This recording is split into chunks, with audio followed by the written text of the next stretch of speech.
문헌회계사입니다. 오늘은 가족법인 운영 및 자금 조달 시 주의할 점에 대해 알아보겠습니다. 먼저 가족법인에 대한 정의부터 하겠습니다. 가족법인은 실제로 존재하는 법률 용어는 아니고요. 형태는 주식회사 등의 일반적인 법인인데 주주 구성이 주로 가족으로 이루어져 있는 법인을 말합니다. 보통 절세와 차후 상속 및 증여와 같은 승계의 수단으로 활용하는 경우가 많기 때문에 자녀들의 지분율을 높게 구성하는 경우가 많습니다. 가족법인을 설립하게 되는 가장 큰 이유는 아무래도 절세 목적이겠죠. 개인은 벌어들인 소득에 대해 종합소득세를 납부하고 법인은 벌어들인 소득에 대해 법인세를 납부합니다. 개인의 종합소득세율은 구간에 따라 6에서 45%까지 존재하며 법인의 법인세율은 9에서 24%까지 존재합니다. 논의의 단순화를 위해 국세의 10%에 해당하는 지방소득세는 제외하고 말씀드리겠습니다. 이렇게 개인과 법인의 세율이 다르기 때문에 동일한 순이익을 벌어들여도 다른 세금을 납부하게 됩니다. 예를 들면 개인의 과세표준이 8,800만원 초과 1억 5천만원 이하 구간의 경우 종합소득세율은 35%인데 법인의 과세표준이 동일한 구간인 경우 법인세율은 9%밖에 되지 않습니다. 세율 차이가 거의 4배 가까이 나기 때문에 법인 설립이 유리하다고 생각하는 것이지요. 가족법인을 설립하는 절차는 간단합니다. 일부 업종을 제외하면 소액의 자본금으로도 손쉽게 설립이 가능하며 가족법인 설립 후 내 돈인 것처럼 자유롭게 운영하고는 합니다. 하지만 가족법인은 설립 후 몇 가지 유의할 사항이 있습니다. 먼저 법인에서 돈을 마음대로 빼갈 수 없습니다. 개인과 법인은 별개의 인격이기 때문에 법인에서 그냥 뽑았으면 횡령이 되며 법인에서 돈을 빼갈 때에는 적절한 근거에 의하여 세금을 내고 빼와야 합니다. 급여나 상여의 형태로 가져가면 근로소득, 배당의 형태로 가져가면 배당소득을 납부하게 됩니다. 세금을 줄이기 위해서 법인을 설립하였는데 법인세를 납부한 후에 법인의 현금을 개인이 가져가면 개인이 한 번 더 종합소득세를 납부하게 되기 때문에 오히려 처음부터 개인이 종합소득세를 납부하는 것보다 더 많은 세금을 납부하게 될 수도 있으니 미리 따져보셔야 합니다. 가족법인이 설립된 후 운영을 하기 위해서는 자금 조달 계획을 잘 세워야 합니다. 돈이 없으면 법인을 운영할 수 없기 때문입니다. 그럼 어떻게 자금을 조달해야 할지, 자금 조달 방법과 각 자금 조달 시 유의해야 할 사항을 말씀드리겠습니다.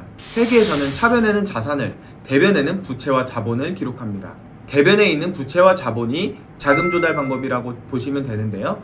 먼저 자본을 자본금과 잉여금으로 나누어 알아보겠습니다. 먼저 자본금입니다.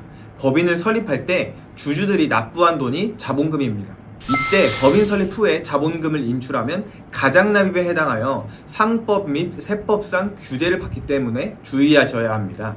또한 설립 이후에도 사업연도 중 언제든지 자본금을 증가시킬 수 있습니다. 증자 과정에서 특정 주주가 신주 인수권을 포기하여 자녀의 지분율을 늘리는 경우도 많이 있는데 이 경우 증여세 이슈가 발생하니 주의하셔야 합니다. 다음은 잉여금입니다. 법인이 영업을 통해 벌어들인 이익이 누적되어 쌓인 금액에 해당하기 때문에 당연한 말이지만 이익이 많을수록 잉여금이 늘어납니다. 부모가 법인에게 직접 증여를 하는 경우에도 법인의 잉여금은 증가하는데요. 상속세 및 증여세법 제45조의 5 특정 법인과의 거래를 통한 이익의 증여 의제에 따라 개인인 자녀에게도 증여세가 부과될 수 있으니 주의하셔야 합니다. 다음은 부채입니다.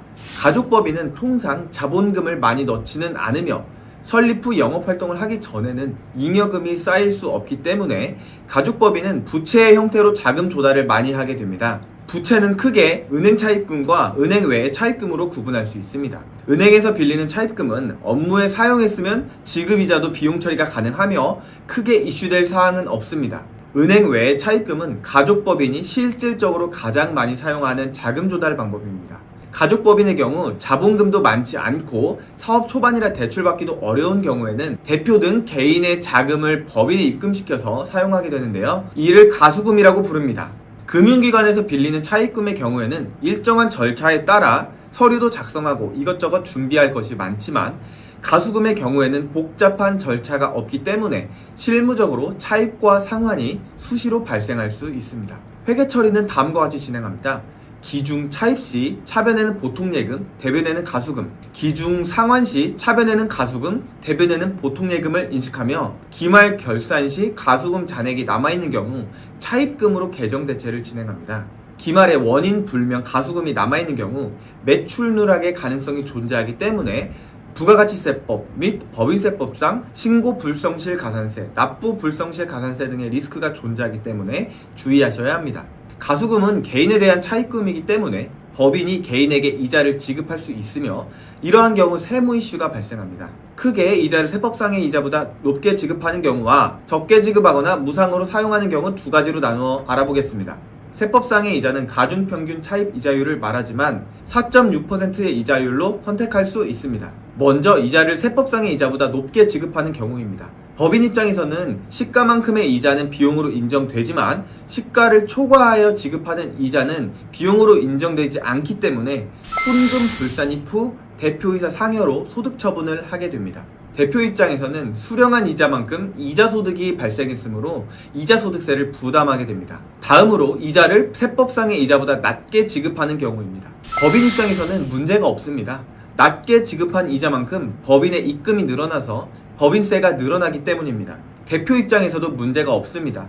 소득세법 제41조 부당행위 계산의 부인에서는 배당소득, 사업소득, 기타 소득에 대해서만 문제로 삼기 때문입니다. 하지만 이 경우 법인의 주주는 경제적 이익을 얻었기 때문에 증여세 과세 문제가 발생합니다.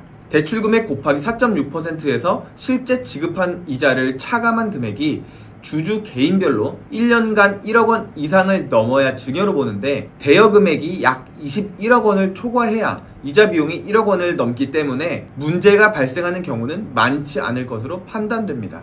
오늘은 가족법인 운영 및 자금 조달 시 주의할 점에 대해 알아보았습니다. 다음 시간에는 가족법인 자금 지출 시 주의할 점에 대해서 알아보겠습니다. 시청해주셔서 감사합니다.